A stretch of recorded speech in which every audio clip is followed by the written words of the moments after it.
بسم اللہ الرحمن الرحیم۔ السلام علیکم ورحمۃ اللہ وبرکاتہ۔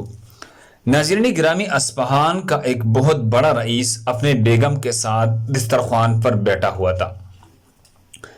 امام ابن جوزی رحمہ اللہ نے ایک نہایت ہی سبق آموز واقعہ بیان کیا ہے کہ اصفہان کا ایک بہت بڑا رئیس اپنے بیگم کے ساتھ دسترخوان پر بیٹھا ہوا تھا۔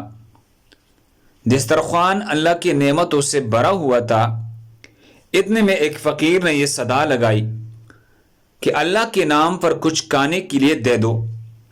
اس شخص نے اپنی بیوی کو حکم دیا کہ سارا دسترخوان اس فقیر کو جولی میں ڈال دو۔ عورت نے حکم کی تعمیل کی۔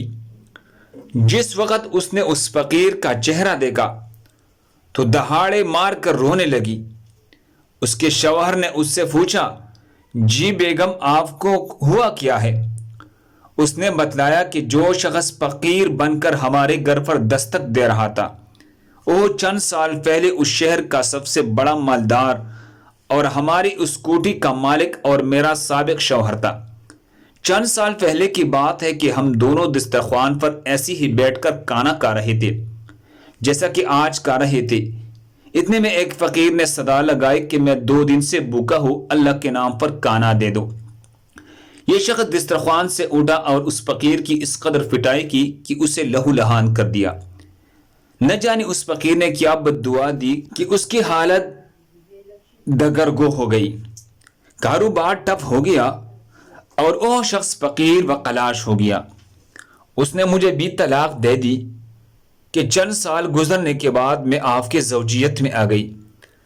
شوہر بیوی کی یہ باتیں سن کر کہنے لگا، بیگم، کیا میں آپ کو اس سے زیادہ تعجب خیز بات نہ بتلاؤں؟ اس نے کہا، ضرور بتائی۔